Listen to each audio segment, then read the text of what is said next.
Hello. Hello. Okay, let's see if this works properly now. All Sweet. right. Sorry about the technical difficulties. I was getting a lot of different dropped frames. I was trying out the new Streamlab OBS stuff just to tinker around and see how things go. But we are hopefully at a minimum of dropped frames now. At least I'm showing still probably about like 20 to 30% as opposed to 50 to 60%. So that's good.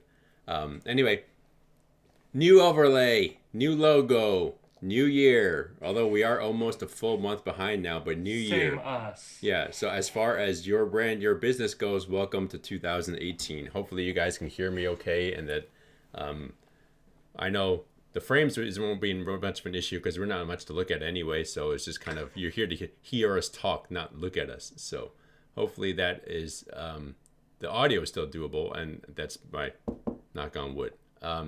As you can see, we have a new overlay now, thanks to Loco and her help, especially for well, it's thanks to her that we're on this channel, but then now that we have an overlay also, and this kind of goes in ties in well with what we're planning to do this year in 2018.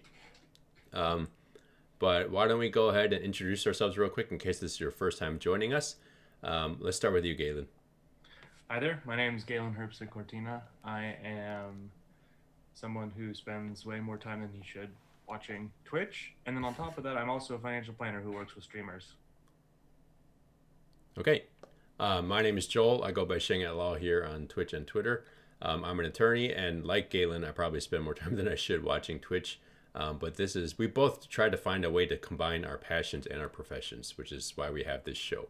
The Absolutely. the title of this show and part of the reason why we named it this is because you as content creators are all small business owners, and this show is kind of born out of a panel that Galen and I did together at TwitchCon 2017, which was about going full time. And part of a major theme behind the going full time panel was that you have to realize you are a small business owner or a large business owner, depending on however whatever your channel is or whatever mindset you might have.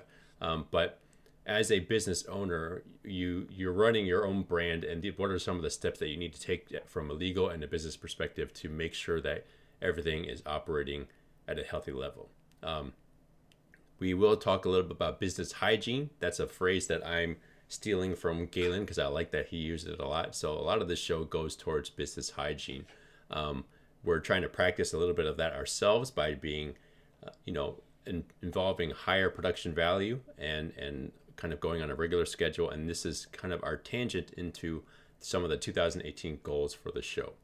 So Step one, be on time. step one, be on time. So we're still working on that one, right? Yeah. We're I, I'm closer. I'm going to chalk this one up to internet issues. I don't know if it's because of my internet or Twitch internet or whatever it is, but at least it's somewhat a little bit better now. We are. This is the 2018 premiere episode, and kind of going over what our goals are for the show. And I'm looking at my agenda. And I realized I should have shared this with you, Galen. So let me go ahead and do that right now. All right. I'll take a read. Okay. So this is the first thing we're talking about today is our 2018 goals for the show, right? So that's the topic you see before you. One of them is to be practicing better business hygiene as we have our constantly counseling and introducing or teaching the people who are watching this show. I guess this will be a good time to insert that disclaimer though. Do we have a disclaimer channel here? Oh, yeah, we used to have one. Let's try it. This is going to be Aha. hey, it worked. Yeah, so this is Close random enough. bot. What is the word I'm looking for? Roulette. Bot chat roulette. Yeah. Yeah, we did not make all of the commands for this bot. Some of them, like I think we have. Yeah. All right. So there are some that I made that are in here for like who we are and stuff. But then there are the ones for the other shows that are on here. So like, because this channel also runs like Stream Space and things like Yes. that. And so, Yes. oh, Okay. is it not a Galen command? Well, there you go. See, production value. Bot roulette. So there we We know go. what we're doing. Yeah. as we were getting into earlier, we're trying to get more production value to make this both easier for on-demand consumption and also for live shows, right? So I know this time isn't normally when a lot of people are streaming or are watching streams rather, but this is a time that we hope will make it. I know it's a lot of people's day off, but we hope it'll make it available for a lot of content creators to watch. If not, that's not a big deal. Part of the reason we're doing more overlays is to start doing more on-demand consumption. When I mean on-demand consumption, that's either video on demand, which are available on Twitch on the StreamerSquare channel or on StreamerSquare's YouTube channel. And soon you'll be able to find those linked on our own individual channels also. So while you're here, make sure you go and give us a follow both on social media and here on Twitch, because we will be uploading those into our respective channels, probably with some edits made also to try to make it so it's not just trying to piece it out so you're getting more useful information. We'll probably cut out stuff like technical difficulties, our infamous tangents, all that kind of stuff, right? As opposed to going back to segueing from on-demand consumption, though, this is also going to be our new regular schedule, which is supposedly Sundays at noon Pacific, 3 p.m. Eastern, right? Yep. So every week, hopefully, the goal is to do it on a weekly basis. We'll be doing this show at Sunday, noon Pacific, 3 p.m. Eastern. And we'll actually start having themes and planned out episodes for the show so that we can highlight what the upcoming topics are. So you may have seen it if you're following us on social media already, that we were trying to promote this 2018 premiere episode from the beginning of the week. And that's something we'll be trying to do so you can plan accordingly. If it's an episode that you feel like it might be useful and you want to be there live to ask questions, you can please feel free to do so. Otherwise, you can, if it's not something super important, you can always catch it on demand. The disclaimer that was important is this is both not legal and tax or financial advice or accounting advice, right? So we are doing this for educational purposes. You'll see that we're in the educational community. A lot of this information is just to help you be able to better ask questions when you do approach a professional. And we are both open for hire, right? So shameless plug there. Yep. But we're both open for hire for our professional services. But the main reason that we cannot offer advice like this is because a lot of the advice we have to offer is on a general basis, right? You're going to hear this phrase a lot on this show, which is "it depends." We are all of the advice that we give to you is on a very general basis because we can't tailor to you specifically on a live format, right? You're not going to go not necessarily stream your confidential information from a doctor's visit or a therapist's visit on the internet, and you shouldn't do so with a financial planner or with an attorney. There's such a thing called attorney-client privilege, and that would be broken if we just kind of streamed it into the open net, because you can still tell that your intent was not to keep it confidential, right? So interestingly enough, there is not planner-client privilege. That's not legally protected. There are professional codes of conduct where I would get in a lot of trouble. Yes. But like, if law enforcement ever came to me and was like, we need to hear about this person, I would have to be like, okay, nothing I can do. So don't tell Galen your private secrets. You can tell me if you're engaged. If we're engaged in professional services, but there's no legal protection with Galen. Yeah. Okay. Part of that, then, we're getting into the themes for our episodes. So we do have quite a few themes that Galen and I have kind of off stream have worked together to put for the upcoming, let's just call it Q1 of 2018, right? Galen, why don't you kind of get into what our themes are going to be this year? Yeah, so we had a couple major ones that we wanted to hit. The first one Joel already mentioned, business hygiene, and that's just sort of the general, how do I make sure that I am running my business well? And part of the reason that you should care about that is because if you're looking to grow, if you're looking to improve, if you just want your life to be a little bit easier, it's good to spend the time to figure out how to do things correctly so that basically shit doesn't hit the fan and everything falls down around you at some point when you're not doing something catches up with you. And this first episode, where we're going to be talking about our business philosophies, fits into that piece, into that business hygiene theme. The second one is basically there because it's timing relevant, but we're going to be talking about taxes. That's another theme. It's going to be the theme that everyone loves, because it's taxes. So it's super intricate and super boring. But that's going to be, you know, late February through March-ish, aka Yes. right before you owe annual taxes on any W-2 income and a new set of quarterly taxes on business income. So it'll be, relevant. After that, it's a little less defined, but we want to cover both some of the basics of business and personal financial planning as well as legal, just because you need to have not, I guess you don't need to have. It is good to have a baseline understanding, even if you don't know all of the intricate details, a baseline understanding of the concepts and kinds of things that we cover, because it'll just help you be a more effective adult operating in our society. Um, and will relate heavily to your business. Like, is it possible that you don't do any of these things and your stream still explodes and you make enough that you can hire people to handle it for you right away? Yeah, it's possible. Is it likely? No. So it's good to get the educational piece in to cover that gap while you're growing before you're in a position where you can actually outsource it. And outsourcing is one of the things we'll also just talk about in general, because we both outsource things for our business that we are not good at. Mhm. I am a financial planner.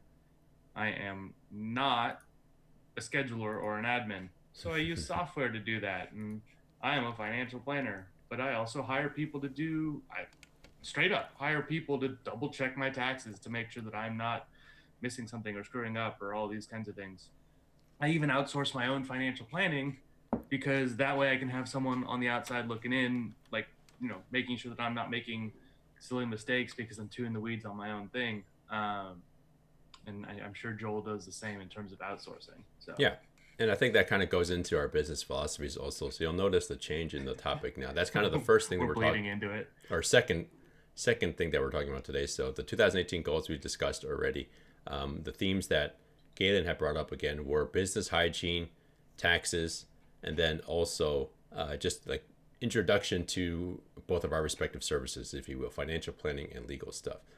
You will find, if you were here with us in 2017, you'll find that some of it will be a little bit of a rehash from our going full-time checklist.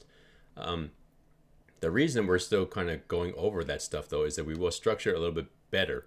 So think of them of redos or reboots, right? So we're going to structure them better and to make them more informative, based off the feedback that we've received, just so that it's better for, as we mentioned earlier, on-demand consumption. So Yep. our primary goal, I guess this works before we get into our respective business philosophies, but one of our missions or values here for your brand, your business, is to be, the first one would be, is to be established as a resource for content creators, right? And that's so that we can, there's a lot of great resources out there already. Galen puts out a lot of articles. If you're here, the StreamerSquare channel puts out a lot of great content, whether it's videos of the other shows or articles on the main website. If you don't follow their website or their Twitter right now, I would suggest you go do so, because there's a lot of good feedback on there. What we've noticed, though, in our respective work with other content creators, is that there can still be a lack of tailored information, if you will, to streamers, specifically as content creators or other online freelance content creators, whether you're an artist, whether you're a YouTube creator, whether you're doing just video on demand rather than live streaming, whether you're doing long form content, blogs, whatever it is, Instagram posts. There's a wide variety out there of content you can make. This is still tailored to you all as content creators in these different mediums. The one caveat is that you guys are different than, let's say, someone who's running a restaurant or a landscaping business, or even some other online based business, right? Let's say they're doing, what other online businesses are there that might not necessarily be content creation, right? I mean, I guess there's like drop shipping and things like that Yeah, where you do sales e-commerce basically. stuff, like if you're running an eBay E-commerce. store, right, or if you're Yeah. running an Amazon marketplace store. So there's a lot of different online based businesses out there, but then this is specifically for online content creators, because the difference is you are the main asset of your business. If I'm running an eBay store, the Hmm. main asset is whatever goods I'm selling, right? There might be some effect of like, how good do I run my marketplace, or how well do I run my online retail. But as a content creator, the main goal is you, because you are the one producing that content. Whether it's you, how entertaining are you as a streamer, how great are your cosplays, how good is your art, whatever it is, that's still you as the primary drive. That's the resource that we want to be for your brand or business. That's hence the title, right? Because you are the brand, and then as a result, you are the business. Yep. We It's want to, really hard to sell a business that relies on you, right? Which yes, is what makes it even more important that you are up to date on these kinds of things. Because if it's something that you end up deciding it's too much for me to do, or I just hate doing it now, or life comes at you and there's some reason that you can't do it, you can't go, okay, I'm going to sell it for 3x annual revenue, and someone else can just slot right in as an owner and pick up where I left off. Unlike, say, drop shipping, for instance, or something like that, where like mm-hmm. a marketplace thing, where if you're selling T-shirts online, you can pretty much hand that off to someone else unless you had some really special relationships that made those T-shirts unique. Or like a really unique printing process or something. Yeah, exactly. Yeah.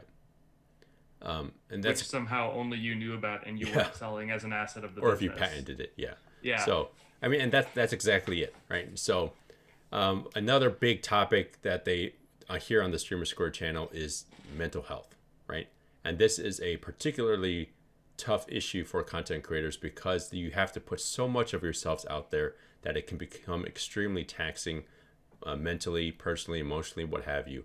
The problem is you are the goods, right? So if you want to take a mental health day, please do so, because for your own benefit. But Galen's laughing, but the truth No, no, is, you're not wrong. yeah, I was laughing at the phrasing. You're yeah. completely correct, though. Well, I mean, that's the most basic way to put it, right? The most basic and probably blunt way. But then you are the goods, because if you're not able to put yourself out there, somebody else can't put yourself out there. I mean, we've seen people try to do guest streamers on your channel to varying degrees of Mm-hmm. success, right? But then if your community is there, that might work for a channel that's based around a brand like Geek and Sundry or Hyper RPG or something like that. But if it's Right, based around you as an individual, that's not the case, right? right. This is a little bit Even of a, something like Critical Role, where you can bring in different cast members, yes. essentially, there's still a lot of it that's tied to, like, Matt Mercer, for Hmm. instance, right? Where it'd be hard, like, if he left, it'd be a change, a significant change. Yes, right.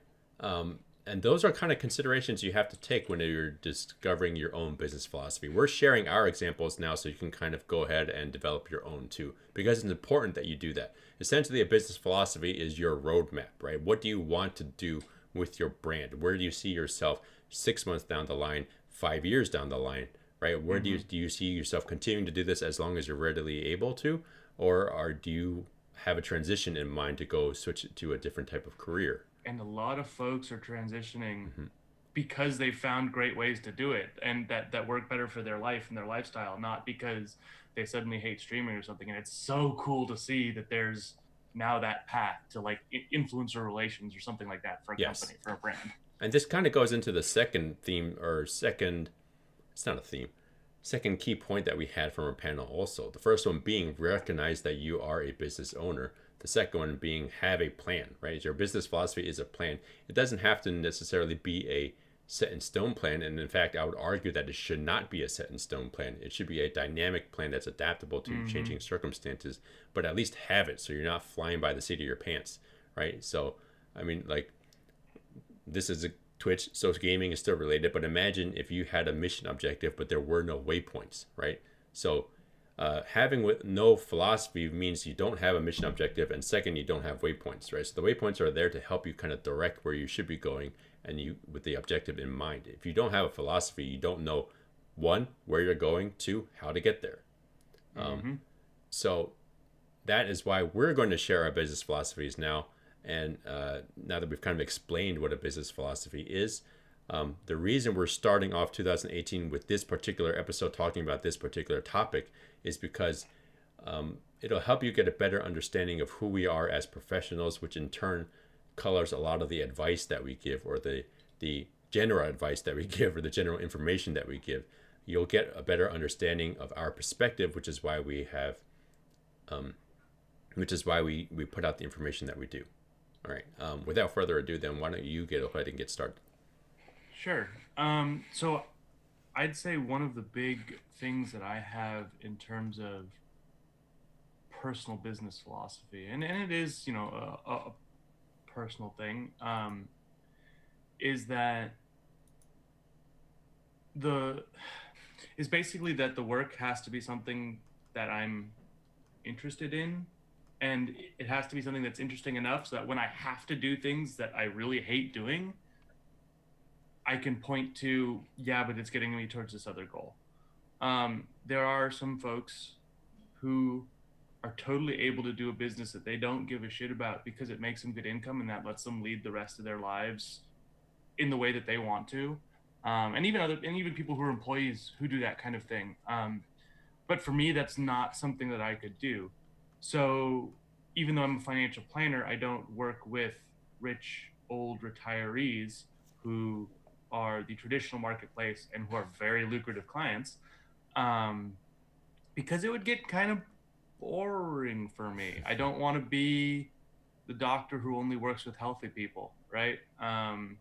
You still need doctors who specialize in keeping people healthy, but you also need doctors who work with people who maybe aren't completely healthy to help them get there. And that's how I view a lot of younger clients, and that's why I choose to work with them. Another part of it too is I like the sort of research and explore nature, like the doing something slightly different and figuring out new things, because that keeps me on my toes and engaged. One of the things that I realized over time, I mean, before I started this business, I had 6 years essentially of professional of different professional work, um, and I realized that I wasn't a great employee because if I was done with my work for that day at 2 p.m. and I wanted to, and I'd wandered around and seen if there are other things I could do. I'd done some like planning for the next day and stuff. I didn't want to just sit at that desk until 5 just to have my like body be there. I was like, I'm gonna go home and probably play StarCraft and watch my email. And if things come in, stop playing StarCraft. Eat the MMR loss or whatever, and deal with it. But I don't, and I'd be glad to do that, into the night too. But I just didn't. It had the. I didn't like the you have to be on at this specific time, which is another part of the reason that I moved towards working with younger clients. And the reason that I'm giving this background is that these different philosophies that I found being important to me, I don't want to have to be chained to a 9 to 5. I don't, but I'm willing to work much more than 9 to 5 if it's something that's interesting. It has to be something that actually keeps me interested enough to push through the hard times. Those kinds of things are what drove me to the client base that I now choose to work with. Because once I established those, once I sat and thought through those sort of personal philosophies on how I wanted to address things, that helped point me towards who I wanted to target as my business. I actually have, I don't actually know where it is, somewhere on my computer now. I have a decision matrix that I put together of all the different types of clients I could picture myself working with, and saw how each one aligned with matching my personal philosophies and interests, matching on straight up like what I want to make in revenue, and and my own personal expertise and connections and things like that. And actually working with folks on Twitch came out as second on that, because it was a place that I didn't have a ton of connections, and it was a lot less. I predicted it to be a lot less lucrative than some of the other areas. So like on a weighted basis, but I had such an interest in it, and I was already planning on spending my free time on Twitch, and it doesn't feel like work if I'm like on my phone looking at Twitter and interacting with streamers kind of thing. that I ended up selecting it, even though it was outweighed on the monetary side. Um, so that's sort of like the first piece of my philosophies, and I know that wasn't super well like collected, but that's sort of how my thoughts flowed through when I was putting together the um, when I was putting together this business concept initially. And I think those are things that you have to think through for your own stream as well. Like, what do I want this to be? Where does it need to point me? Joel, were there things that you wanted to jump in on? I have plenty more philosophical things to Yeah, talk no, through, but I and also don't want to I just think that's talk for an hour. I think that's a good I've noticed a lot of parallels there, and I think it's good that we kind of um, take it step by step. I guess what kind of what first drove you to those first initial business choices, right? So this is Mm-hmm. kind of what brought you to this business, what brought you to this particular market, and then after that, what continues to how do you continue to operate, right? And I Yep. think that's a good way to do it. And for me, it's a lot of the same. The story is pretty similar. So I found Twitch through League of Legends esports, which I used to play League of Legends, and I was very interested in the esports, and at that time it was still a developing thing, right? Um,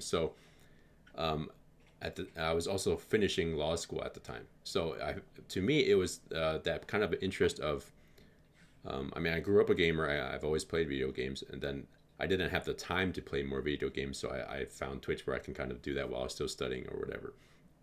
But um, that is kind of the same thing for me. As you mentioned, you have to be working on something you're passionate about.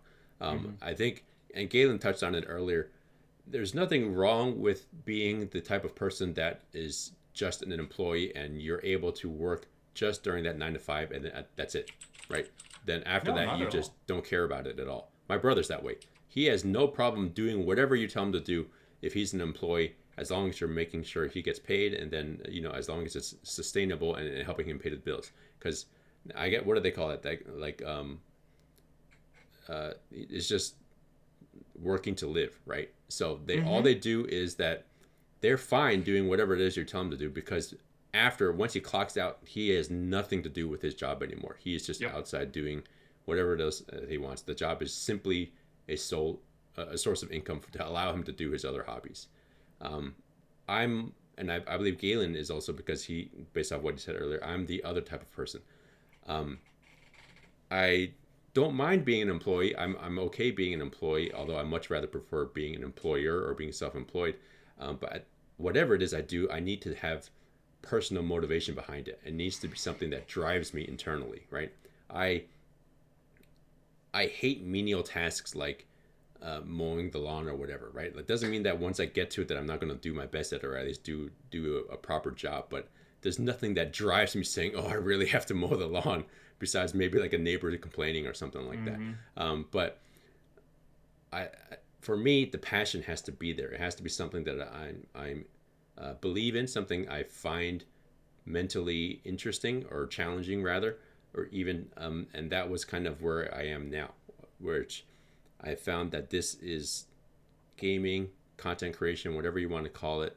This space is something I'm passionate about, and then I was fortunate enough to find it that my profession, because I mean I started law school before I found this stuff, so it just I was fortunate in that I was able to find a way to mix the two together. Um, and I often about this with other, when we're at conventions or whatever, kind of talking your backstory. It's just this was the perfect way for me to mix my profession and my passion, which I mentioned earlier in the show. It's just being able to work with the people that are doing these things. I know I'm not that entertaining, so I would not be a good streamer. No, I'm not very I'm not good a at good video streamer. games either, so no one's going to be watching me to play it at a competitive level. Um, if you're watching me for anything, it's just for rage and salt, right? I'm one of those guys where my You rage did play levels, League. yeah, my rage levels and salt levels grossly mismatch my talent in that I get really salty even though I don't have the talent to kind of like to I'm one of those guys who I want to see this. You're generally so level headed when we're talking. I definitely like at some point want to see this. there's a reason that like the games that I usually stick with are the ones that are like you're just kind of solo farming, solo doing your own things, right? Because when it comes to competitive stuff, then it's just I don't know. I just don't do well. You'd think that I'm that guy that the small dog that thinks he's a really big player, and then he just gets mad when nothing goes his way, right? So that's me when it comes to competitive multiplayer. Um, Gotcha. yeah. Um, Back to my point though. So that was, I know I'm not built to be a content creator. Instead, my goal is to help those who are talented in that respect do what it is that they want to do. And this is going back to our point of everyone's a small business owner, and you should be doing what you're good at. And Mm-hmm. Galen mentioned this earlier with outsourcing. Do what you're good at. As a While you are both a brand and a business, there are things that you can outsource from the business side, right? You shouldn't be taking your time up to deal with all of those things as soon as you're able to outsource them. Rather focus on the brand side, and then the business side you can kind of uh, know what resources are out there like this show and professionals like us. Um, so to loop it back to the philosophy, mine then was just because I'm passionate about this and I wanted to help others do what they want. So one, it was a mixture of what you're passionate about. Two, it was the desire to help others to, in turn contribute back to what it is the space is. Mm-hmm. Right. Yeah. So, and I kind of like when you're developing your own business philosophy, then Galen, what is it that streamers or content creators should keep in mind when they're developing their own business philosophy? Then, I think I think one piece of it that's really big, specifically for streamers, at least from what I've observed when I've been talking with folks who do this, is picturing what community they could create that would keep them sustained and not be a source of stress or interference, right? Since they're going to be presumably interacting with that community day to day, maybe even every day, depending on their schedule. That should be something that gives them energy and brings them to actually being on camera and excited about it. And I think the reason that I say that is because then that can help them back into what are the philosophies that they want to set up with their moderation team as expectations for viewers, that kind of thing, early on, so that they don't have to then transition to it being that community. They can just have it be because they've been working to build it that way from the start. And this speaks to sort of my philosophy and that we've touched on in this, which is you want to picture where you're trying to go and start right away building towards that. It's really easy, I think, to it's really easy to start to want to start something right away and know maybe the thing that you're trying to produce in that immediate term, but not have a long-term vision for it, and then not have it work because eventually you get tired of it or it's not going the way you think it will or something like that. So like for me, knowing that I plan to work with content creators who are scattered all around the world, but for me specifically, I have to work with people in the US, all around the country still. I could have done the traditional thing for a financial planner of rented an office in my town that I'm living in a relatively high foot traffic area, and purchased myself some really snazzy suits and gotten a setup where I've got executive chairs for everyone and a huge mahogany conference table. But that isn't where I would find the clients that I want, right? So instead, I built my business where I'm wearing literally like a wow t-shirt sitting in my home office, and I conduct 90+% of my client meetings virtually. Um, and the reason that I made those decisions early on, I mean, first of all, it made it way cheaper to start the business making that decision. So that was a good thing.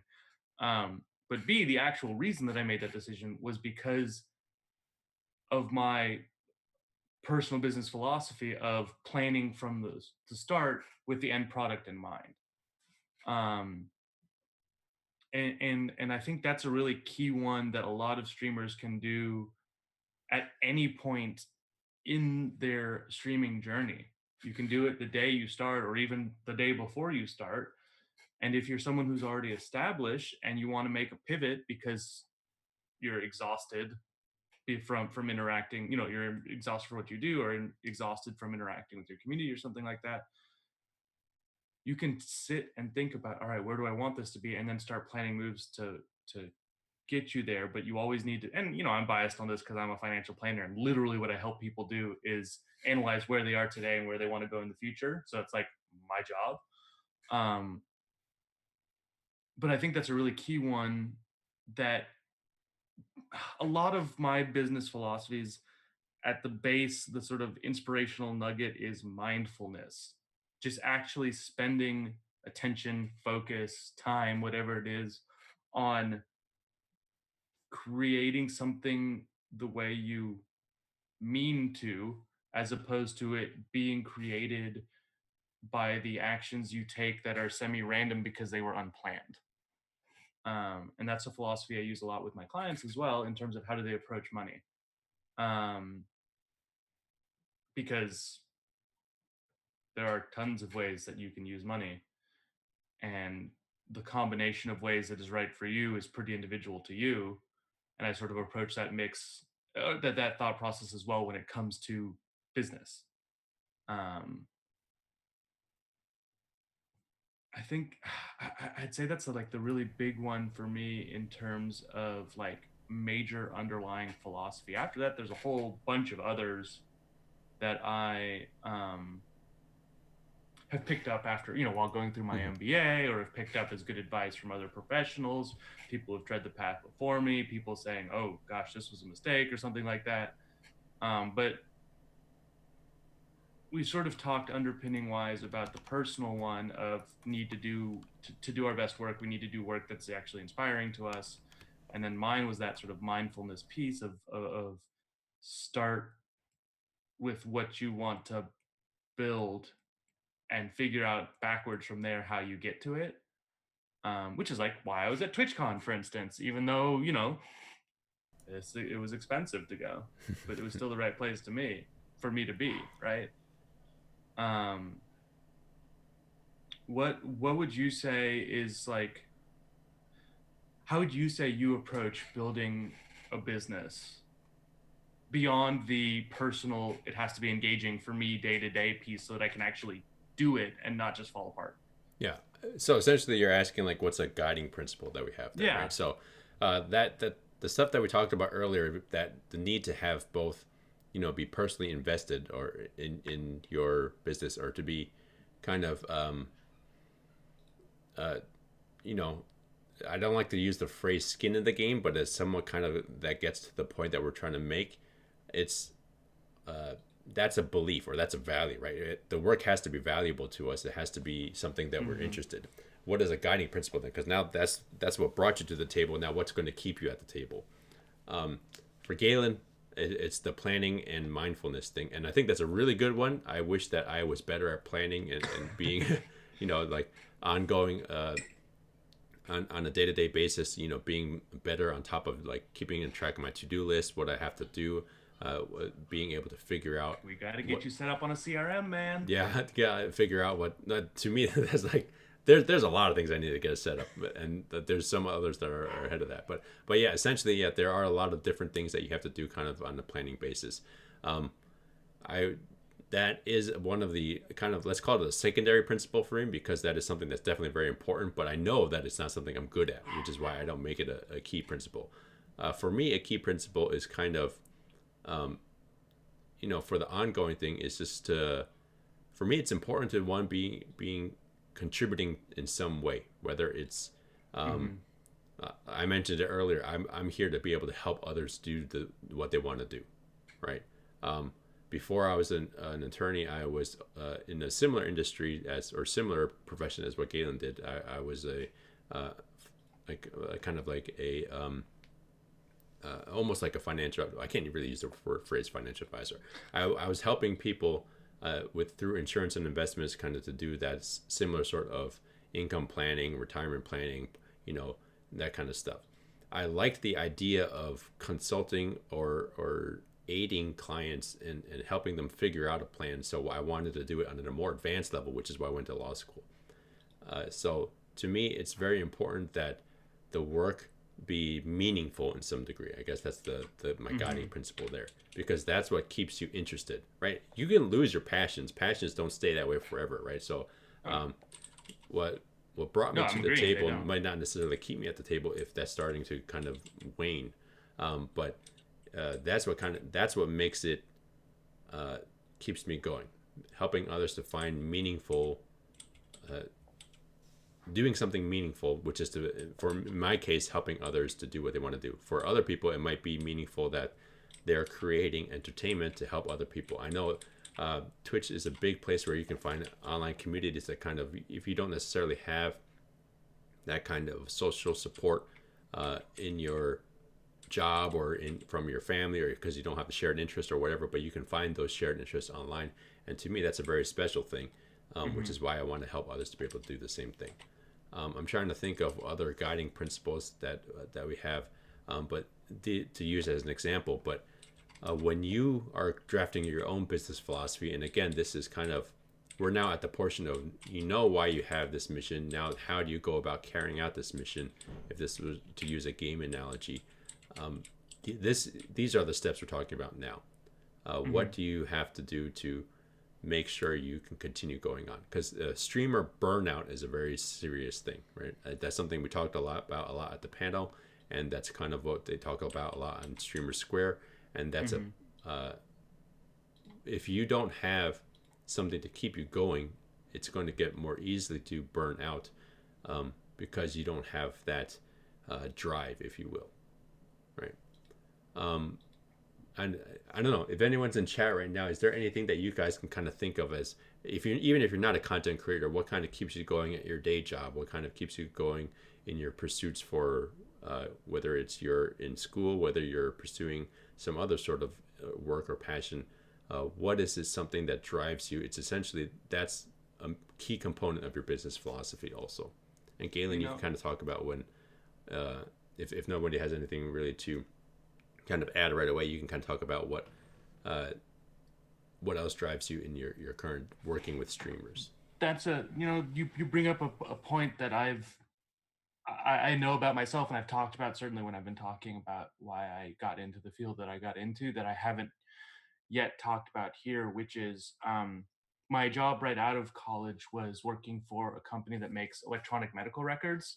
And I was working directly with hospitals and physicians and nurses to get their software set up for them. So, I was doing things that were dramatically improving how a hospital functioned and patient outcomes, both. Like we had data to show that when they went from paper to our system, it was a huge improvement. Like deaths plummeted. So what I was doing had a really, really good effect, and I was getting paid well to do it, and all these kind of things. But I eventually found that it wasn't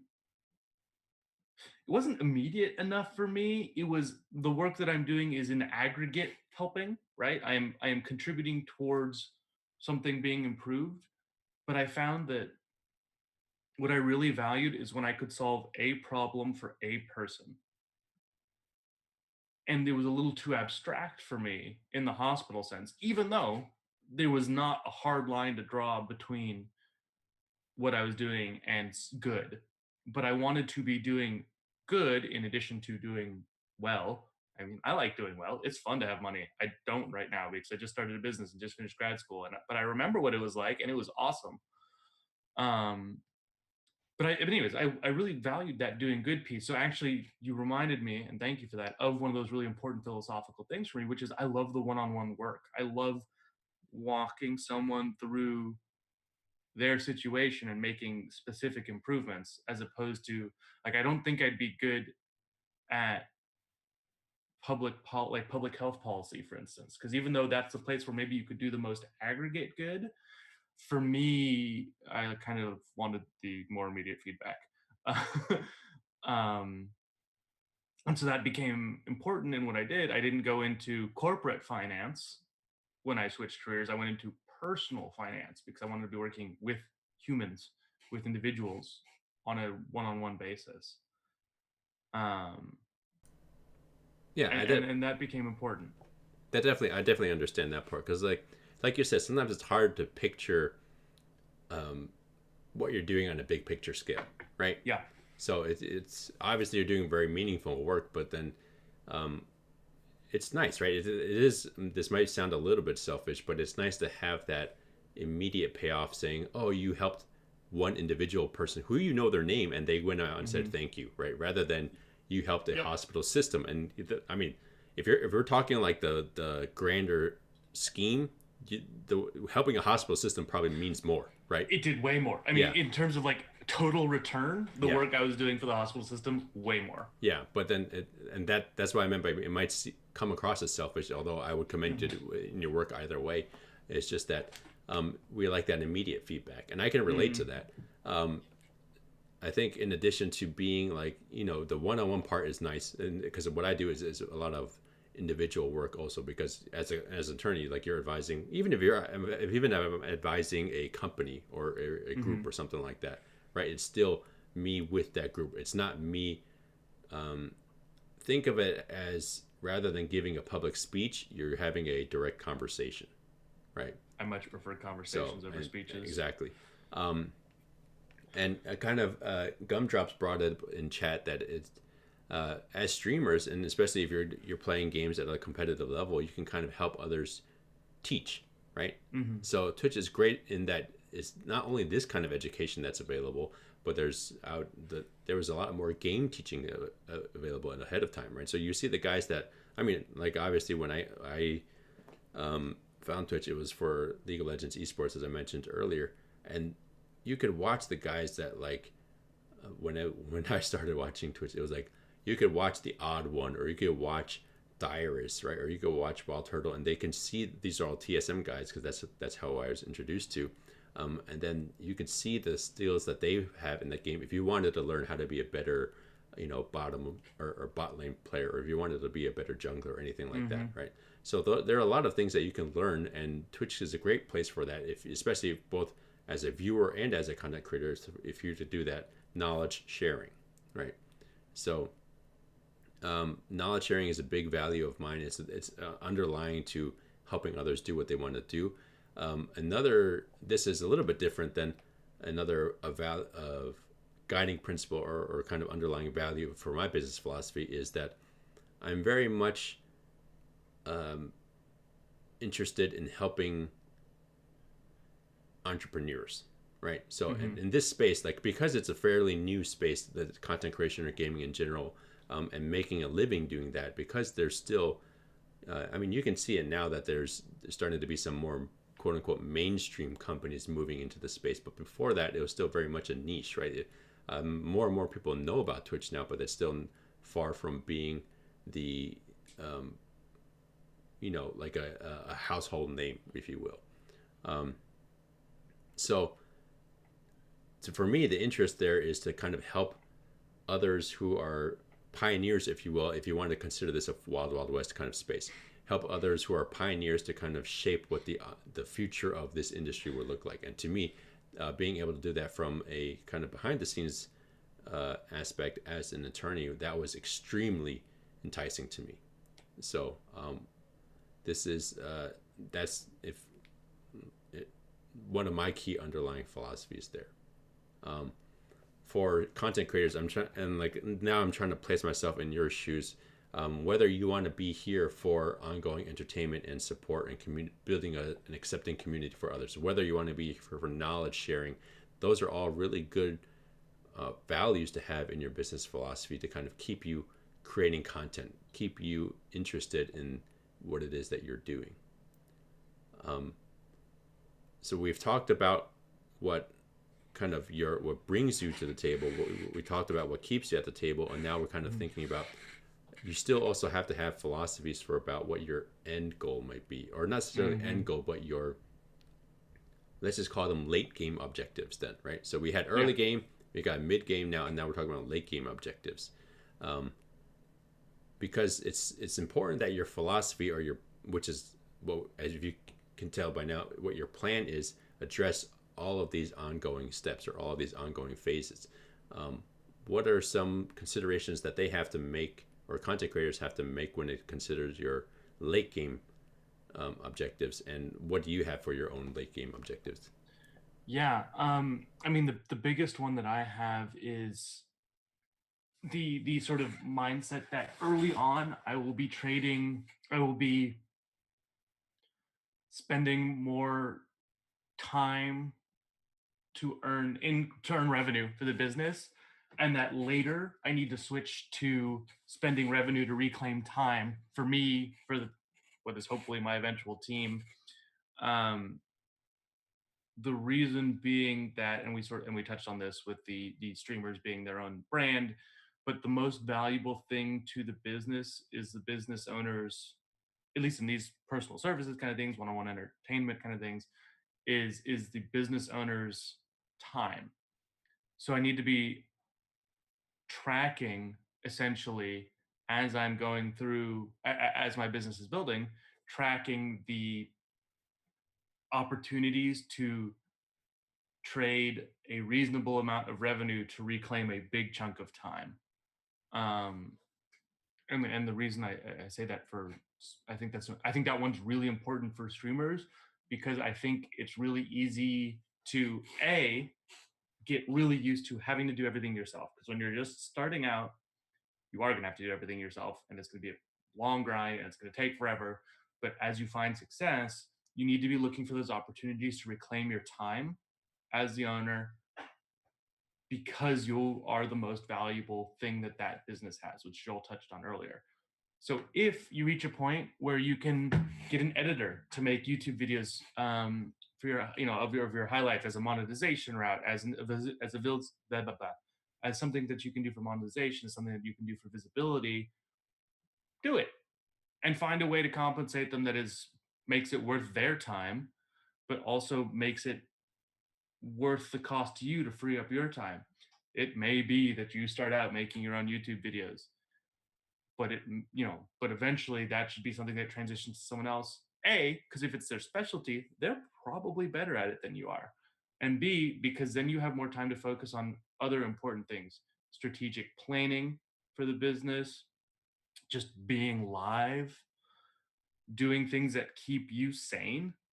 Um, there's the joke I heard, um, which was, it's a tongue in cheek joke, but it basically was, when you start your own business, you trade your 9 to 5 for the opportunity to work any 18 hours of the day of your choosing. Um, so right, you're not bound to 9 to 5, but you also probably are going to be working a lot more. Eventually, you should reclaim that, and that is mostly by delegating tasks or by automating things. So, like for me, I said, my time isn't best spent as an admin. I use Calendly, a scheduling software, so that I can just send someone a link and they can pick an open time on my calendar, and that saves me hours every week of back and forth email and that kind of thing. Um, I plan to, as I'm growing, hire someone to do some of the data entry stuff that I do right now, but that is not like using my time to its most productive extent. Um, I plan to outsource more of my marketing as I have more revenue, right? And for streamers, I already mentioned YouTube, but community management.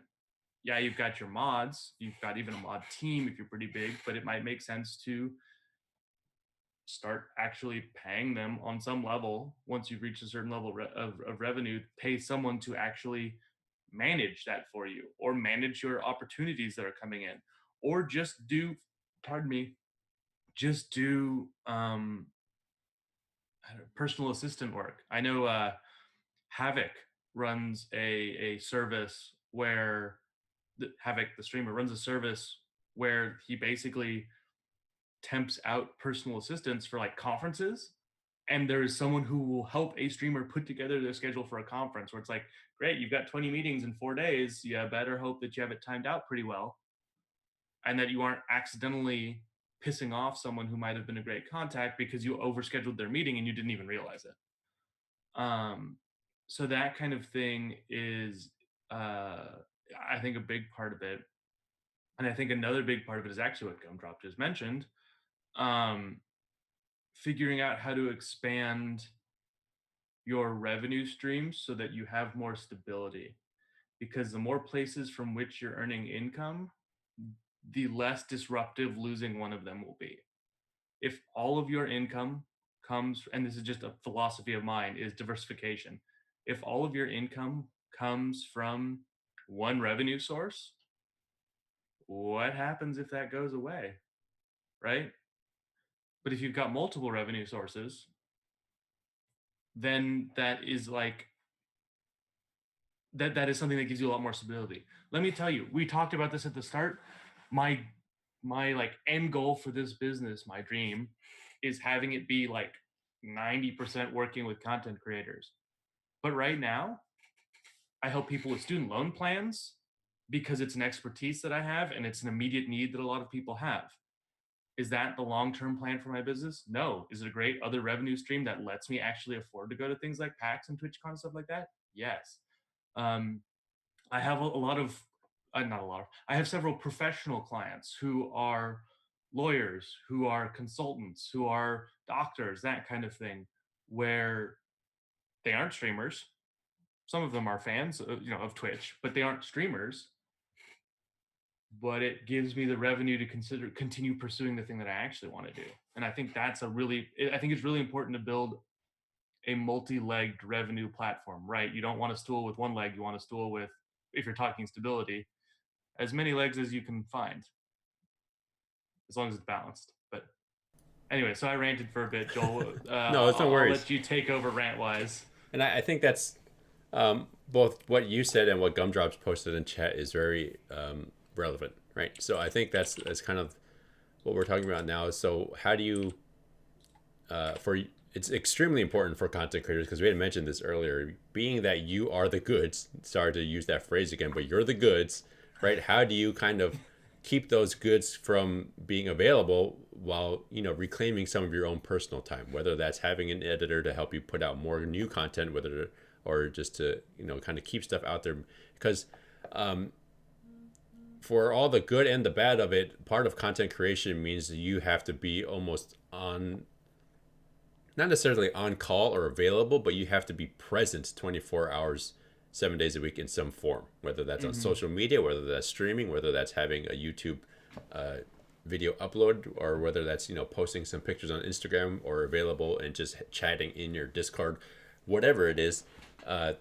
It's almost expected these days that you're always there. That's not a, I would argue that that's probably not a healthy thing in any way, both for the viewer or for the content creator. So Yeah. reclaiming your time is a big thing, right? Part of it, and this goes hand in hand with reclaiming your time, but what Gumdrops had mentioned about diversifying your revenue stream, because as you're reclaiming your time, you're going to find ways to do that, and to monetize all of those that different content you have. Yep. So what are some of the other things that you can kind of do then, are available, or kind of, I shouldn't say available. What's the word I'm looking for? What are some other possible, end game objectives for you for your business philosophy, right? For me, and this is somewhat related to reclaiming your time. It's kind of developing new skill sets, right? Because and this goes for either as an attorney or something else. If I'm practicing for 40 some years, there are a good chance that I will get bored of practicing law at some point, or if I want to transition to something else, right? There's a good chance that, or it may not even be that I'm bored. There might be, God forbid, something that happens that prevents me from being able to do that anymore, right? So that could very well be the case for content creators also. For me, a late game objective then is for you to develop skills that you can market, that you can diversify as a revenue stream, or that you can transition into a different kind of career as you're doing the content creation, right? And this comes about pretty naturally. I've seen it work with other streamers. It's kind of, so let's say you do a lot of positivity streams, right? And then naturally part of the positivity stream is that you start becoming an advocate for mental health, for self-care, right? You start developing those skills for self-care, and then that potentially allows you to become, transition into some sort of therapy related work, or some other sort of, health related work, or wellness related work. Those are all skills you can develop while you're doing that content creation, because there are really very few limits on what kind of content you can create, especially now on Twitch. Now that there's IRL and everything, it's not just gaming anymore. You can do all kinds of content creation, right? I've seen travel streams now. I think that's awesome. You can start doing Yeah. travel streams, and you can kind of, that one skill that you can develop out of that would be, helping others plan vacations, being writing guides, writing reviews of different kind of places, right? I think there's a lot of different, as many types of content that's available to be produced. There's an equal number of skills that you can develop as a content creator, and I think that's something important to keep in mind, to kind of be in, not necessarily, I don't like to use the word end goal, because that signifies something's finishing or you're completing.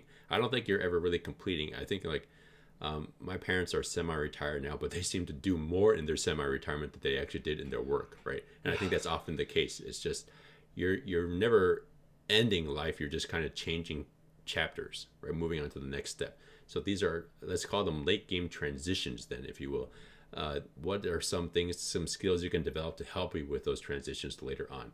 Whether that's continuing to be a content creator, or you can then become an influencer relations manager, something that Galen mentioned earlier, a community manager, right? Or you can kind of transition to, if so, I've seen a lot of content creators kind of going back to get a different type of degree, and that's something that they can transition from, and still use their content creation also. I'd love to see more, people that were, there are a few attorneys now that I know now in this space that started out as esports players or esports related, right? So that's a transition that kind of makes sense because they deal with a lot of contracts. I love to see content creators kind of do that too.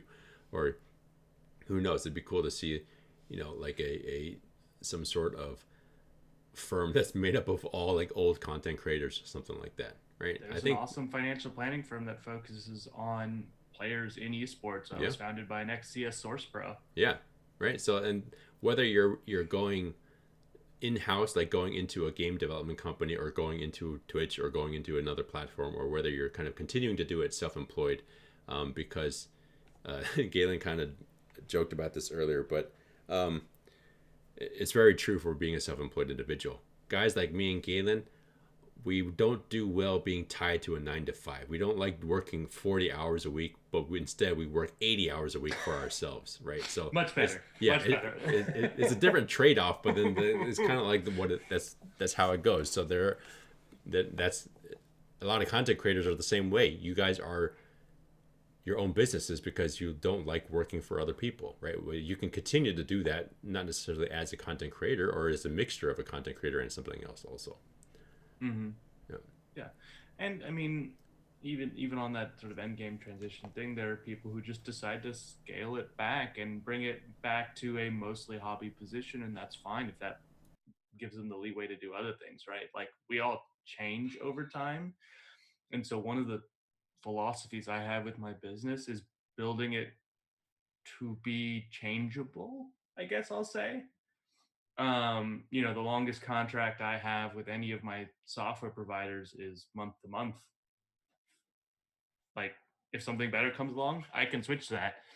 If I get a great offer that matches everything I'm looking for to go work for someone else and it seems like it makes sense, I could do that and turn off all of those contracts, right? Like, I think that's a big piece of it too, is creating it where you do have. I think it was John Wooden who said something along the lines of flexibility is stability. Um, I'm going to look that up. I like that. because Yeah. because you're less likely to, if you're in a position to be more flexible and adapt and things like that. And this is, again, like I said, one of my business philosophies. Then you're less likely to be broken, essentially. The example being like, be the willow, right? That blows in the wind, and there can be huge torrential rains, high winds, but it's built to sway, and so it doesn't break. It bends, not breaks. Heck, I live in California. That's how we build all of our buildings here. Yeah. All of our buildings here are built to bend and sway in the case of an earthquake, but then they don't break. So does it make it funny when there are people from out of state who are in a tall building and there's a minor earthquake? It's hilarious because they freak out. And then all of us Californians are like, that's supposed to happen. That's by design. Yeah. You want a bridge that sways in the wind because then it doesn't vibrate and shatter. Yep. Um, and that's part of, I think, an end game philosophy is actually it's at any stage, but especially end game is you don't want to get to a point where you have to be live at your exact hours doing your exact content, or else you don't get your viewers there. Yeah. And that's your only source of income. Like, you don't want that at least I wouldn't want that, I guess. Yeah. I'd say, because that seems too subject to going wrong. I tried to Google food that flexibility is stability and just got a lot of yoga results. So Let me see. Let me see if I can find it. Hold on. okay, but that's exactly what I was thinking. Also, that was a very it's cool that I was thinking about the exact same thing when you went into that. And this applies not just to your late game transition values, but also your mid game values that we talked about. What keeps you at the table and Flexibility is the key to stability. Okay. John Wooden. Okay, yeah. And I think it was just that we talked about this earlier, just having a plan that's adaptable, right? Especially because this is such a new area and new space, which is what keeps me interested. But at the same time, I know I have to make changes, right? To use a personal example, in addition to being an attorney, I used to be a team manager also for a team that was called The Party here on Twitch. But part of that was just personally, I had to know when that I had to kind of move on, or at least change my approach of what I'm doing, how I'm being involved in this space. And that was while it's understandably painful to kind of like disband a team or something like that, but it's a necessary part of adapting to the changes in this atmosphere, or in this, not atmosphere is not the word, in this space, or this kind of industry or field, if you will, right? So, and that's exactly the same for content creators also, because this space changes so much in a matter of months, let alone years, that you have to be able to roll with the punches, if you be the willow that Galen was talking about, right? You have to be able to adapt to changing circumstances in your own life, in your professional life, in the industry, whatever it is. There's always going to be something that kind of comes in and shakes things up, and you have to be able to be fluid enough to deal with those. My wife always reminds me that I need to be more flexible. Moving on. Oh, I didn't mean it in that way. All right. Oh, come on. I didn't know I was just thinking. It just gave me a weird mental picture of you doing like stretches or something like that, which is why I'm saying moving on. Okay. All right. But I'm sure having a kid has taught you to be flexible. Yeah. Yeah, you start to realize that there's a lot of that's outside your control, and you just kind of have to, hope for the best while being as adaptable as possible. But yes, yeah. Kids are great, but kids are definitely very interesting. I think that's quite a bit that we spent on discussing just business philosophies. I'd love to hear more feedback from you guys about what your business philosophies are. But that kind of, as we start to get towards the end of this episode, that kind of leads into our final topic for today, which is getting feedback from you guys, right? So this show is only as, Galen and I can, if you can't tell by now, Galen and I can definitely ramble on very well. Forever. But that's not necessarily going to be good. Chances are it's not going to be good, right? So we like to, part of being dynamic for us is adapting to the feedback that we get. So how can we get your feedback? Let's go ahead. Galen, how can they get in touch with you and provide feedback on this show and also on other means? And you'll see some of the stuff that I kind of posted also. We've got, social media is a great way to get a hold of both of us. Twitter specifically. I believe we have commands on here for those. Anyways, we also have, we're also here on Twitch. You can find us on Discord. We use the same names. But pretty much anything, like, yeah, I think, is it SS Discord or something like that? I forget, we had the commands. Mods, help. But yeah, Twitter is great. Discord is great. There's a StreamerSquare Discord, and we've got Joel's Discord also for both Your Brand, Your Business and his other show on more specifically focused on legal stuffs. But we do really want to hear what you guys are interested in learning about, because we're working based off of our best ideas, which, are probably decent ideas, but the best way to the best actual guidance for us would be feedback from you guys. What was useful, what wasn't, what are you hoping for?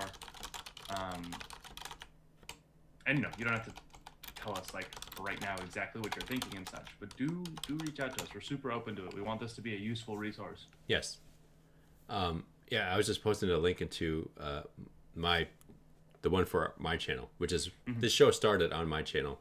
We had the opportunity, speaking of being adaptable, we had the opportunity to bring this to StreamerSquare to hopefully reach a larger audience, which is why we did it. And I'm happy with that move, but that's kind of being part of but we still keep in touch and still check that Discord regularly. So if you do have questions, or whether they're related to this episode, whether that's your philosophy, whether that's kind of any topic that you want us to hopefully address in the future, please feel free to use that Discord and the corresponding channel. And so I put in parentheses our handles for Twitch and Twitter, right? Although no, your Twitter handle is different. These are my handle for Twitch and Twitter is the same as what's in parentheses. Chickenators is Galen's Twitch handle, but it's not his Twitter handle. So you can go ahead and, I think you have your Galen command or something like that shows your social media. But that's always another great way to get in touch with us, kind of posit any questions or ask any questions that you have, whether they're in DMs or whether that's like a regular tweet to me or anything like that. And we always love to hear kind of what you guys have in mind, or what are some topics that you guys are trending or kind of weighing down on you right now, because we'd love to be able to, if we can't help you directly, we'd at least want to be able to help by pointing you in the right direction, or at least we can crowdsource that information by asking other professionals that we have developed the connections with, or by asking chat or anything like that, right? So I think viewer feedback is extremely important for us. That's definitely one of the underlying values for this channel. We want to be a resource, but we also want to be a resource that's relevant, and that's based off of viewer feedback. If you're watching this on demand later on, you can still use the same avenues of reaching out, whether that's Discord, Twitter, Twitch messages, although I don't think Twitch messages will be checked as regularly, so Discord and Twitter definitely are the more or the better routes to go. But yeah, hopefully this episode gave you a little bit better insight into who we are as professionals, and please keep that in mind when we start talking about the future themes that we have, specifically business hygiene. You'll start to notice why we emphasize so much on certain things based off of what we have as underlying values, and also taxes, because taxes are coming up. For example, being Galen's point of planning ahead, right? So know that taxes are coming up, plan ahead for that. Yes. That's very important. I'm trying to think of anything else that we need to kind of cover as we start wrapping up.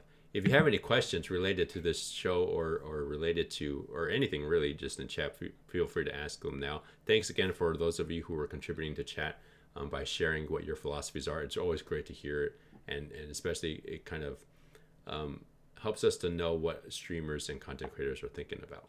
Yeah. All right. Yeah. Hopefully in the next time that we won't have as many net issues or anything like that too. Yeah, we can work on getting that one figured out, or maybe it's just a random thing. Who knows? Yeah. All right. I think that brings us to the end, doesn't it? Yeah. I mean, so if there's no other comments right now, that's perfectly fine. If you want to reach out, directly so that others aren't seeing your questions, that's perfectly okay to do so. Also, Discord DMs are a thing. Feel free to do so. Thanks for being here. Thanks for those of you who came out and hosted also, and for just checking out this channel. Please do follow us on our individual channels because we do post other resources from time to time there. Yep. All right. Thanks, Galen, again for joining me, and thank you guys for being here. See you. Have a good one. Bye. All right.